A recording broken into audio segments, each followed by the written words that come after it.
I'm Deepak Chopra. You're watching Newrealities.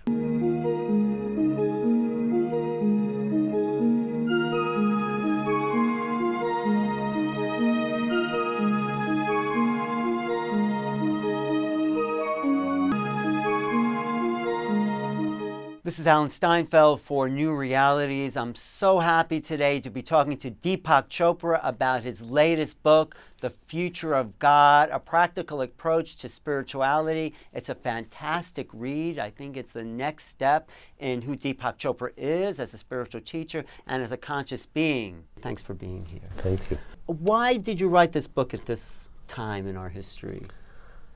Well, there are lots of things that conspired to make this book happen, and amongst those was my various encounters with the militant atheist Richard Dawkins. Right.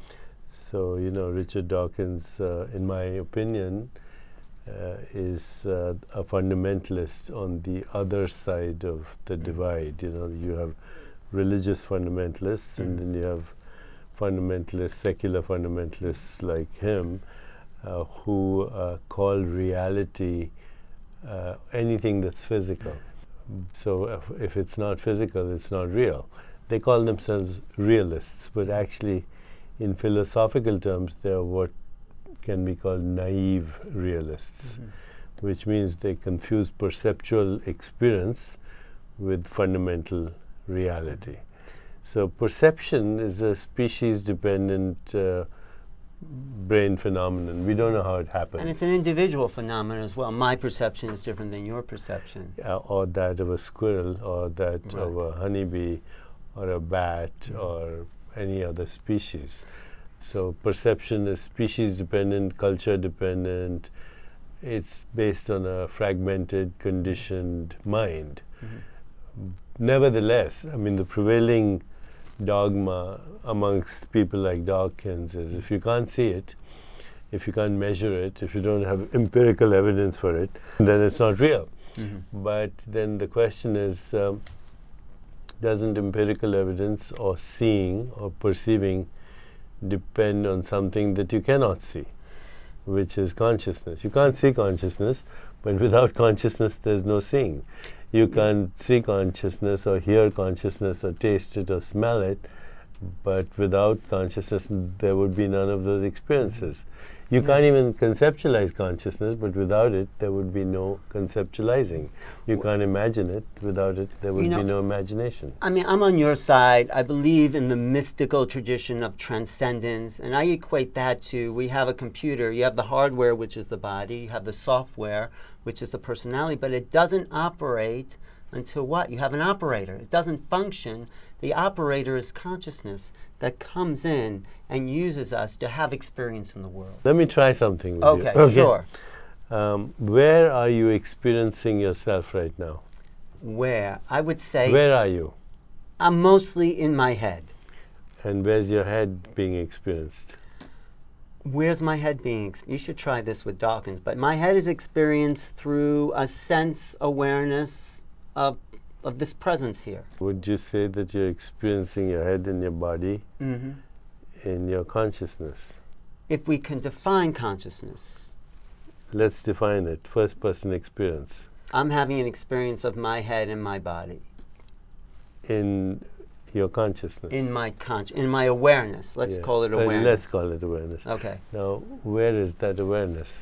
Where is the awareness? Existing? In which you are experiencing your body. I don't actually feel like I'm inside my body. In a sense, it's like a virtual experience. Okay, let's get a little deeper into this. This is very important, right? You're experiencing your body in awareness. Let's say that. Okay. Where are you experiencing your thoughts? In awareness, right? Yes. Where are you experiencing your mind? In awareness, right? And when I say where is that awareness, you have a difficult time telling me where it is. Right. So either it's a hallucination, it doesn't exist, which is the position, say, Daniel Dennett would take, or it's not in space-time. It's non-local. That's why you can't find it, okay? It doesn't exist in a concrete form. In a location in space-time. It exists as being. but not in any location in space-time. Okay. Agreed? I agree with you. Okay. Now, where are you experiencing me? In that same place, outside of me. In that same non-local awareness. I'm And those people who are watching us, where are they experiencing both of us? in the same non-local awareness. Although to them it would seem like they're experiencing us on their television. But the television is in their awareness. Correct? So everything is in awareness. And it's the same field. Explain field now. Instead of looking at me right now, just create soft eyes and experience the space we're in. Can you experience it? Yeah. In that space is you, me, all these other people sitting on the floor, the television set, and the people who are watching us. Okay, so in that space, which is called Chit Akash, Akash means the infinite space, Chit means it's imbued with consciousness. In that space, the whole universe is arising and subsiding with all its observers, all its modes of observation, and all its objects of observation are interdependently co-arising and subsiding like waves on an ocean in the Chitakash. And if you can turn your reference point to that space, you'll realize that local experience in space and time is actually a hallucination.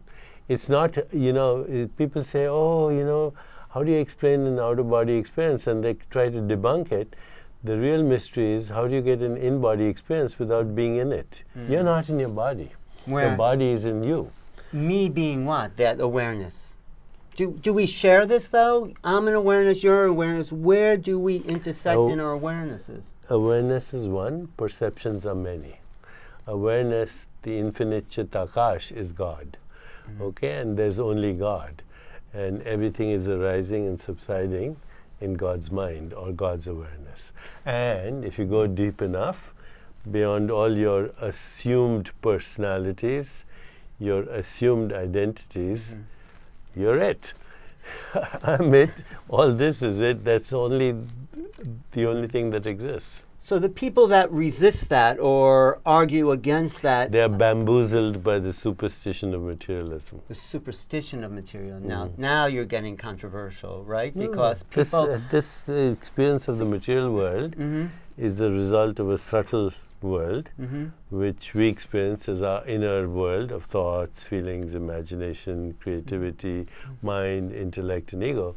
But that in turn is coming from the field of awareness, which is the non-local transcendent world in which the whole universe arises and subsides. So your awareness and my awareness has its roots in a unified awareness, which is the whole universe. So there's a physical world. I'm on your side.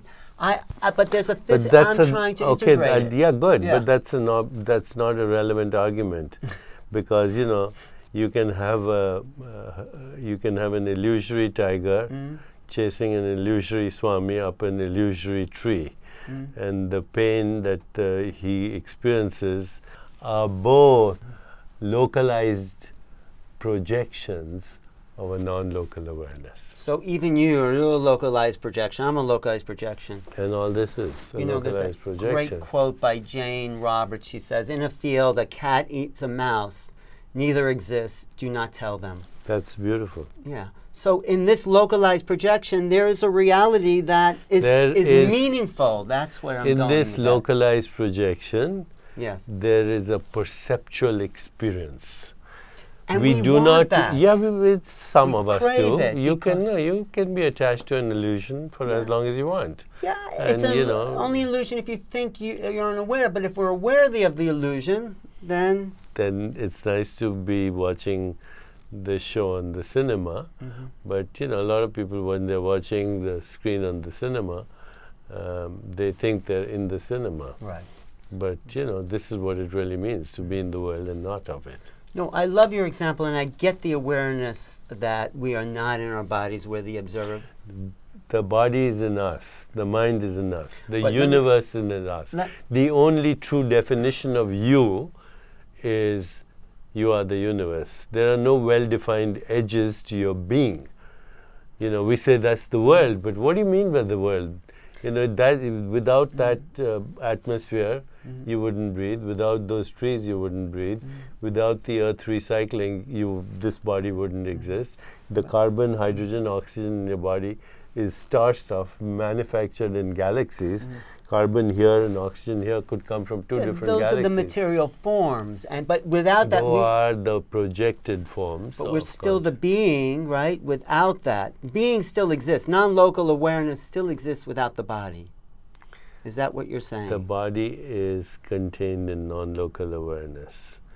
The world is contained in non-local awareness. The mind is contained in non-local awareness, and there are patterns of activity of non-local awareness giving us the experience of space and time, but non-local awareness has no location in space and time. That's where I am right now. So let me ask you two questions. And that's where you are. I'm happy to be here too. Why do we incarnate as the personality being? That's really the question. Why you, why me, and why incarnation if we're already non-local awareness? Why do you go to the movies? Why do you go to a play? It's for experience. You know, this is the nature of consciousness to want to experience itself.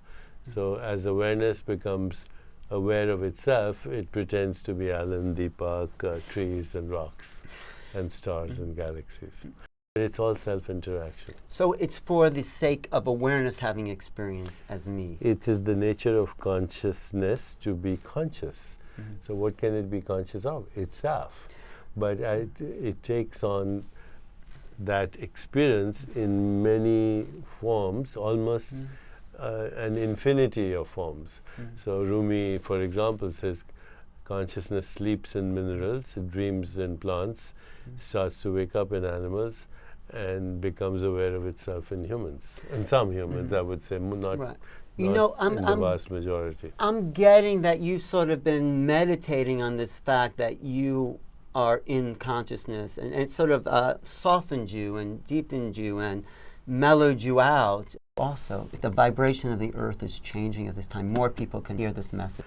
But yeah, I mean, the key experience is to wake up to your transcendent non-local self. From there, allow the emergence of platonic truth, which is beauty, harmony, truth, goodness, love, compassion, joy, equanimity, and totally lose the fear of death, because death doesn't happen to you, it happens to the arising and the subsiding of localized forms of perception. How has your life changed as this awareness deepened? You are just flowing in lightness of being. Are you? Yeah. So you don't get stressed out about I've forgotten what it means to be stressed. But you remember having been that, because you write about the young doctor smoking cigarettes. Yeah, I try to, you know, when you remember, you recreate the memory. Some people are going to have a hard time letting go of their faith-based and their scientific religion and embracing something bigger. How do we reach those people? In the book, I go through 3 stages. Atheism and unbelief is first. All atheists are seekers, okay?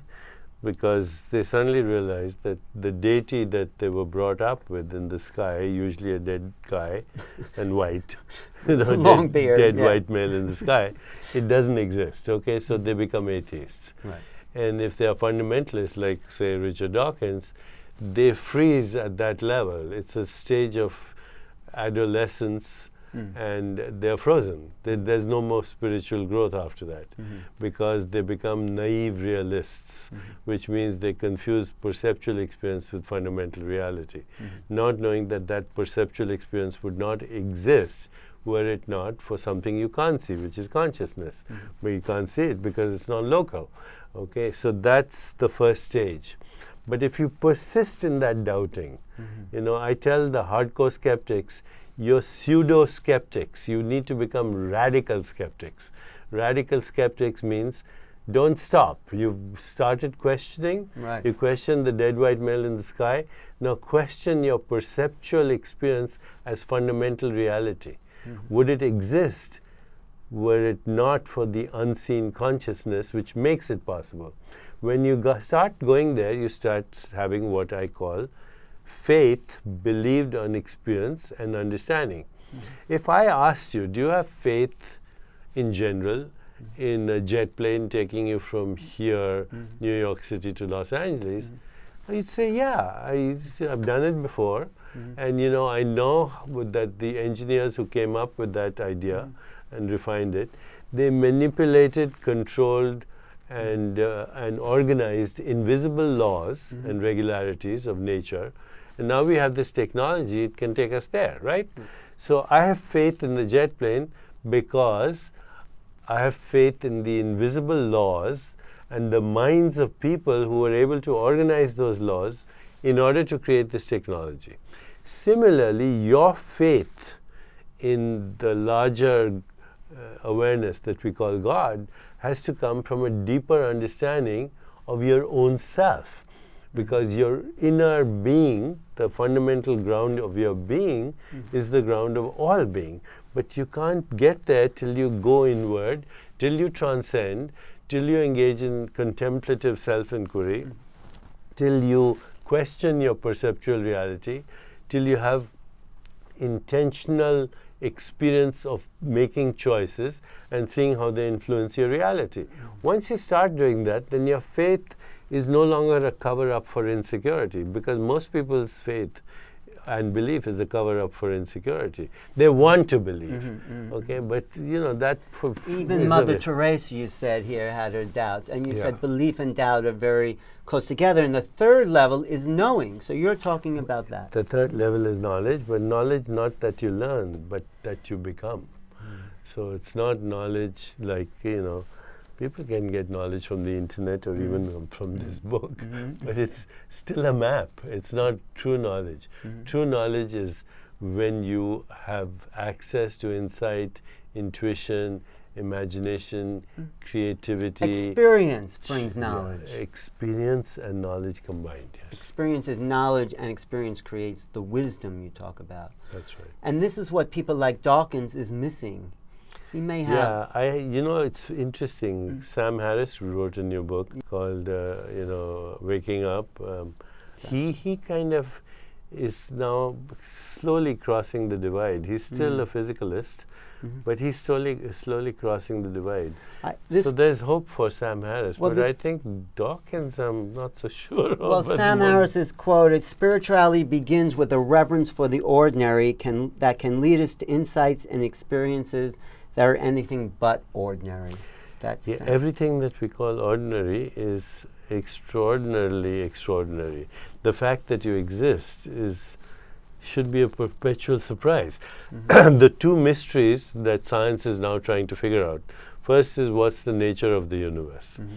What's it made up of? Well, 96% is dark energy and dark matter, which is invisible. 4% is atomic, of which 99.9999% is invisible interstellar dust. Only 0.01% of the universe is visible, is atomic. And then when you look at atoms, they are particles, they become waves.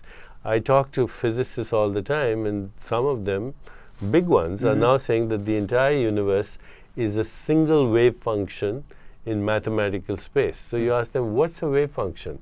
Is it real, or is it just a statistical probability of space-time events in consciousness?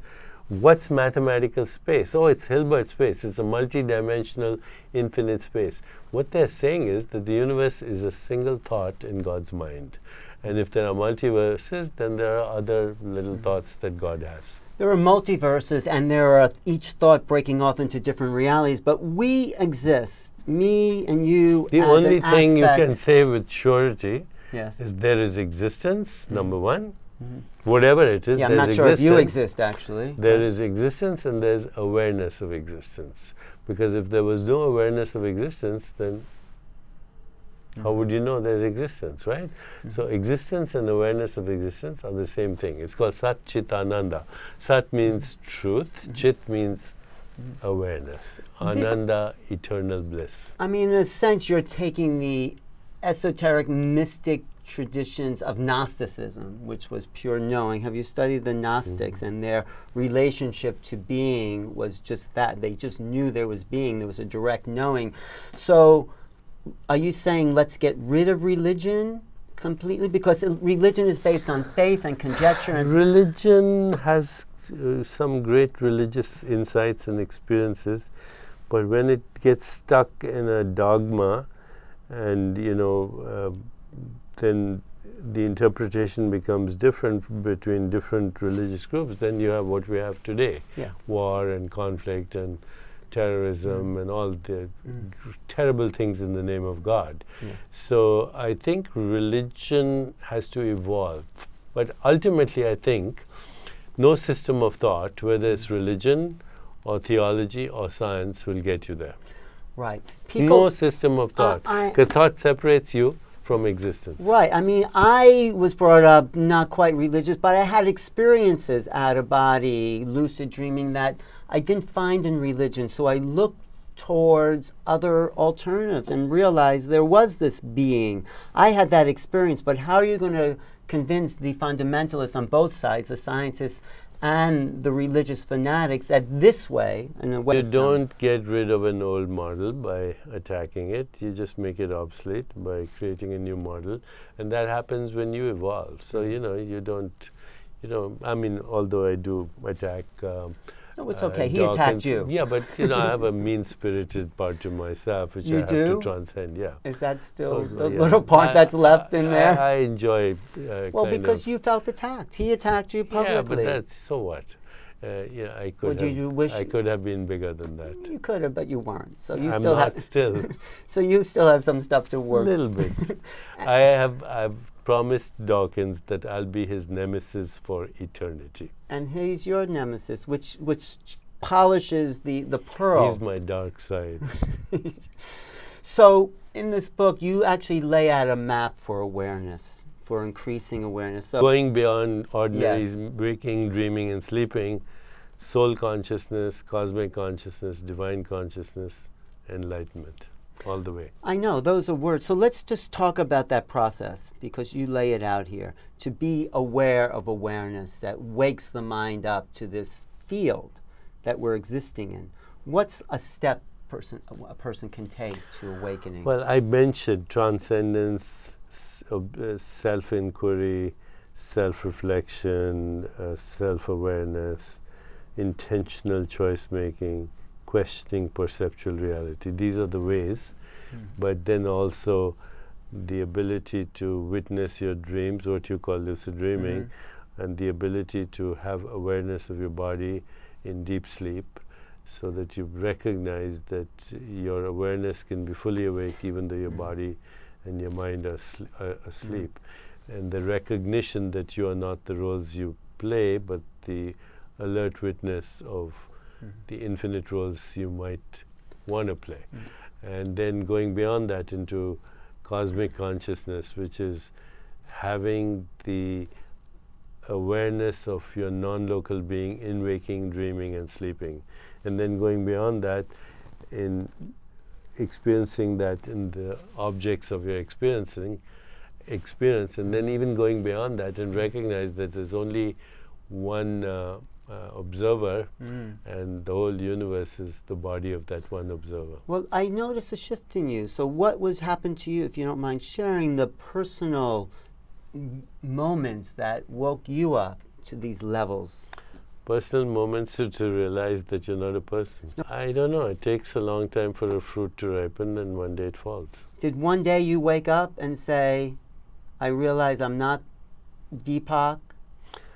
I did have the experience and continue to have the experience that my being cannot be contained in a physical body, cannot be squeezed into the volume of a body or the span of a lifetime. I have that experience too. So, and yet we're separate. If we're both this infinite consciousness, and we are. Well, I think you, me, and the people watching us are all in the field, having the experience of multiple observers, modes of observation, and objects arising and subsiding as waves on the ocean. You know, in the Bhagavad Gita, Krishna says, I am the field, I am the knower of the field. Rumi says, beyond ideas of right and wrong, there's a field, I'll meet you there. We come spinning out of nothingness, scattering stars like dust. Look at these worlds, spinning out of nothingness. This is you. Silence is the only truth, and everything we say is a poor translation, including the book. Do you feel there's more levels to your unfoldment? And is Dawkins a little rub that keeps you embodied, keeps your personality intact? And maybe you're here to experience the world. Why you laugh? Maybe so. I have stopped trying to kind of analyze that, but Dawkins was certainly an inspiration. He was an inspiration for maybe keeping you in the form so you can play out this drama as a teacher, because now you're even talking to more people with Oprah, the 21-day meditation. Do you want to talk about that a little bit? Yeah, we've taught over 3 million people meditation. For whatever it's worth, we're in the Guinness Book of Records as the largest meditation experience in the history of civilization. You know, these are all kind of ways to dramatize the whole thing, but I think certainly something is happening in the world that is wanting to wake up. So there's a tipping point then for consciousness when enough people feel this observing population, something else will emerge, I feel, within the population in general. Already 20% of the population call themselves spiritual but not religious. And I think this book talks to that population. So what is the most important thing you would like them to get from this? Because there's people looking. The future of God is you and your awakening. So would you say that we're God? I believe that we are God. I think everybody's God in drag. And the illusion is that we're not. The Dawkins delusion. The Dawkins delusion is the first step in the right direction. So where are we going? Let's say people wake up to the future of God. What does that future look like for human beings? A planet to begin with that is more just, sustainable, healthy, happy, prosperous, in abundance consciousness with love, compassion, joy, equanimity. Because in essence, you're really not talking about the future God, you're talking about the future of human beings. You're redefining God and redefining the human being. Yeah, God doesn't have to evolve, being infinite, but our understanding of God certainly needs to evolve. And how do you redefine the human being? I think that's the most essential part of this book, is that we're not who we've been told we were.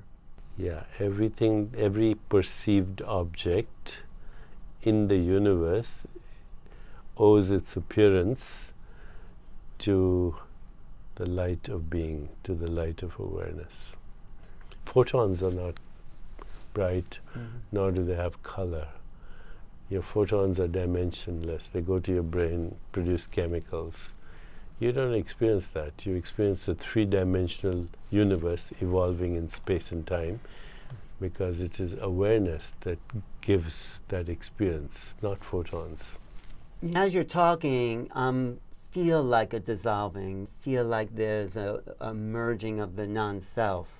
There's only that one self, nothing else. Meditation helps you, doesn't it?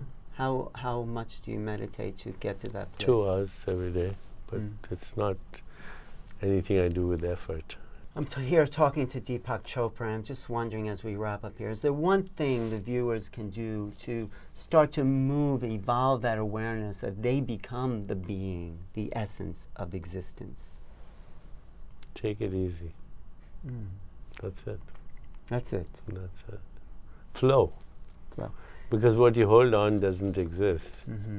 You know, you've really changed. Something's happened to you. Maybe. No, you've softened up. Something's awoken in you. I feel like there's been an awakening, a transcendence to your being that feels very peaceful. You mellowed. Thank you. Yeah, you've done something, and I want to know what it is. It was the non-doing. So what did you learn by writing this book? Because I know you do that. I learned that I have to actually expand on this. My next book is on genes and how we influence our genes through consciousness. It's with Rudy Chanzi. Mm-hmm. And then the book after that is called Who Made God and Other Cosmic Riddles. I'm Alan Steinfeld for New Realities. I've been in conversation with Deepak Chopra about his latest book, The Future of God, A Practical Approach to Spirituality. If you want to reach me, go to my website, newrealities.com, or email me at the letter A, at newrealities.com. Thanks for watching.